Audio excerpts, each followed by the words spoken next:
আসসালামু আলাইকুম রহমতুল্লাহি ওবরাকাতু। আমি সবুজ আবু কালাম, আমরা 3 বন্ধু যাচ্ছি 2022-এর পক্ষ থেকে মাওয়া ট্যুরে। অনেক রৌদ্র ছিল, তারপরও আমরা এসি করে গাড়ি নিয়ে চলে গেলাম। ওরে বাহ, চলে আসছি আমরা মাওয়া কুটুমবাড়ি রেস্টুরেন্টে, হোটেল অ্যান্ড রেস্টুরেন্ট। বাইরে পরিবেশটা অনেক সুন্দর, রৌদ্রের মাঝে যখন পানি ঝর্ণা পড়তেছে অনেক ভালো লাগতেছে। যাই হোক, আস্তে আস্তে ভিতরের দিকে যাব, দেখব কি অবস্থা। এই তো প্রথম গেটের সামনে মূল একটা ফটক, এখানে ছবি তোলার জন্য একটা ইলিশের বাড়ি লেখা, কুটুমবাড়ি ইলিশের বাড়ি। তারপর আমরা চলে গেলাম ভিতরের দিকে। এখান থেকে বাইরে পরিবেশটা অনেক রৌদ্র, তারপর আমরা চলে গেলাম ভিতরের দিকে। ভিতরে গিয়ে দেখতেছি অনেক সুন্দর দৃশ্য, চিত্র অঙ্কন এবং দোলনা। এখানে ছোট ছোট বাচ্চারা এসে দোলনা খায়, ফ্যামিলি ট্যুর যারা আসছে। অবশ্য বড় বড় লাভাররাও এসে দোলনা খায়, তো অনেকটা ভালো লাগতেছে এখানে দোল খাওয়ার দৃশ্যগুলো দেখে।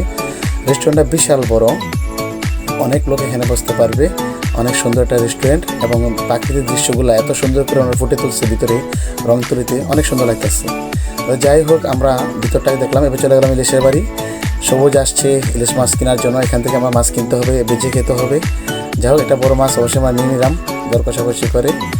এখন চলে যাব আমরা মাছ কোটার ভাইয়ের কাছে। ওইখানে অনেক সুন্দর করে উনি মাছগুলা করতেছে এবং পিস পিস করে দিবে। আমরা এখান থেকে আবার মাছ বেজে আবার বেগুন দিয়ে ভর্তা বানিয়ে তারপর যাব, নিয়ে খাবো আমরা একসাথে। যাই হোক, এই যে মাছ ভাজা হয়ে গেল, এখানে পাশে ভর্তা বানাতেছে আমাদের জন্য। আরে বাহ, কি সুন্দর করে বানাচ্ছে ভর্তা, খুবই সুন্দর এবং সুস্বাদু হবে বটে। যাই হোক, আমরা এখন খাবার টেবিলে চলে গেলাম।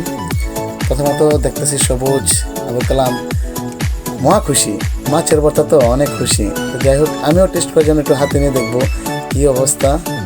তো আমিও একটা লোকমা ভর্তা দিয়ে মেখে আগে মুখে তুলে নিলাম, দেখি সুস্বাদু কেমন লাগতেছে।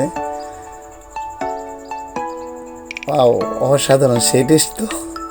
যাক, বের হয়ে গেলাম আমরা খাবার দেওয়ার পর। এখন চলে যাবো মাওয়ার উদ্দেশ্যে, নদীর কিনারে দেখবো এখানে কী অবস্থা। ড্রাইভার সাহেব আমাদেরকে গাড়িতে ওঠার জন্য বললো, আমরা উঠে গেলাম গাড়িতে। অবশ্যই চলে আসলাম মাওয়া সেই দুপুরবেলা। আসলে অনেক দুপুর তো, মানুষজন কম ছিল, তো পরিবেশটা ছিল অসাধারণ, নাইস, অনেক সুন্দর। আমরা দেখলাম এদিকে দোকানপাটগুলো, খুবই ভালো লাগলো। আপনারা সেই মাওয়া এসে বেড়ে যাবেন। আল্লাহ হাফেজ।